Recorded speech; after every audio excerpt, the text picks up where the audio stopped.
জন্য এখানে উপস্থিত হয়েছি। ওনার রুহের মাগফিরাত কামনার পূর্বে আমরা ওনার জীবনী নিয়ে কথা বলতে এসেছি এখানে। আমি তো আপনাদের সন্তান, আমার মায়েরা বসে আছে, আমার পিতারা বসে আছে, আমি তো আপনাদেরই সন্তান নাকি? তাহলে আপনাদের সামনে কি বলবো? আমার বলার আর কি আছে? বলার কিছু নেই। আমি শুধু বলতে চাবো আপনাদের কাছ থেকে কিছু কথা শুনতে চাই। এখানে দেখেছি, লক্ষ্য করেছি অনেকেই, অনেক মুরব্বীরা পিছনের সামনে এবং এখানে যারা রয়েছেন আপনারা সবাই প্রায় 70, 75, 80 বা 90 বছরেরও বয়স অনেক মুরব্বী রয়েছে। আমার চিন্তার চাইতে অনেক বয়স রয়েছে। আচ্ছা, আপনারা সবাই তো, আমি অত দূর যেতে চাই না, পাকিস্তান আমলে যেতে চাই না। 71 সালের স্বাধীনতা যুদ্ধ, এই যুদ্ধটা আপনারা অনেকেই দেখেছেন না?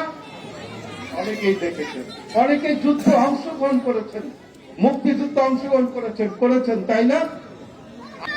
আচ্ছা, সেই যুদ্ধের আহ্বান জানিয়েছিল কে? কালুরঘাট বেতার কেন্দ্র থেকে। এমনি শীতের দিনে প্রতিদিন কালুরঘাট বেতার কেন্দ্র থেকে প্রথম যেদিন শোনা গেল, আমি মেজর জিয়া বলছি, এই মুহূর্ত থেকে বাংলাদেশের স্বাধীনতা ঘোষণা করা হলো। আমার প্রথম কানে শোনা এই শিবালয় উপজেলার মহত্তপুর ইউনিয়নের মানিকনগর গ্রামের মন্ডল বাড়ির একটি খ্যারের পালা, বড় একটি খ্যারের পালা ছিল। আগে আউসার আমন্দান হইতো না, অনেক খ্যার হইতো। সে খ্যারে আপনারা বাড়িতে পালা দিতেন।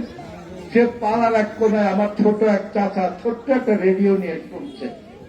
আমার কিউরিসিটি হলো, আমার কেমন যেন একটু ছোট্টবেলায় একটু সন্দেহ হলো। আমি কাছে গিয়ে শুনলাম যে ওই রেডিওতে বলতেছে, আমি মেজর জিয়া বলছি কালুরঘাট বেতার কেন্দ্র থেকে, এই মুহূর্ত থেকে বাংলাদেশের স্বাধীনতা ঘোষণা করা।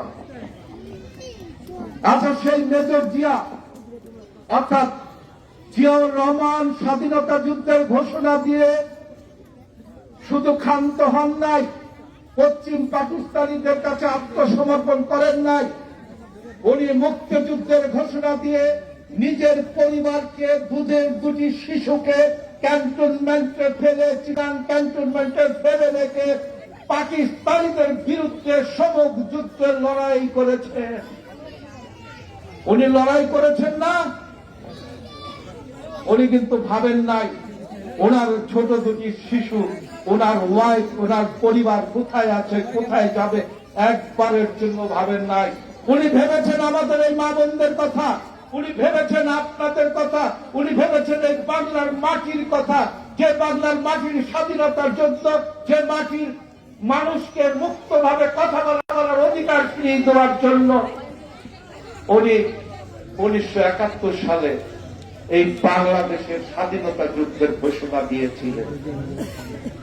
9 মাস যুদ্ধ করে এই দেশ স্বাধীন করে উনি আবার ফিরে গিয়েছিলেন ক্যান্টনমেন্টে।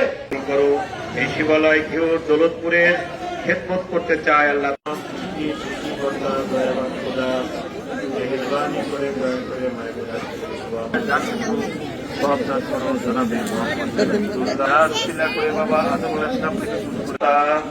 বারবার নির্বাচিত প্রধানমন্ত্রী ছিলেন দেশনেত্রী বেগম খালেদা রহমান, দেশের নেত্রী বেগম খালেদা জিয়াকে তুমি জান্নাতের উঁচু মাকাম দান করো, তার কবরকে জান্নাতের বাগিচা হিসেবে কবুল করো। ওই রাষ্ট্রপতি জিয়াউর রহমানের কবরকে জান্নাতের বাগিচা হিসেবে গুনাহ মাফ করে দাও। আমাদের মৃত আত্মীয় স্বজনকে মাফ করে দাও। এই জুমতিয়ারের পাশে একটি মনোকৃত হিসেবে কবুল করো। আল্লাহ মেহেরবানি করে আল্লাহ তারেক রহমানকে তুমি দেশ পরিচালনা করার তৌফিক দান করো।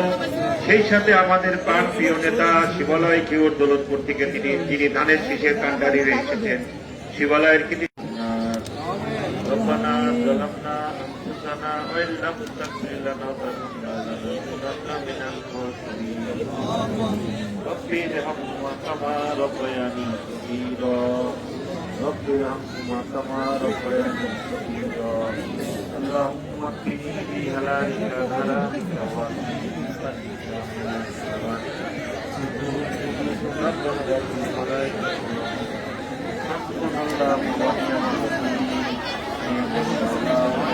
রাখা অবস্থায়, নামাজরত অবস্থায়, সিদ্ধারত অবস্থায় আমাদেরকে নিষ্পাপ ঘোষণা করে দয়াল নবীজিকে দেখায়া আমাদের কলবে জারি করে মুহাম্মাদুর রাসূলুল্লাহ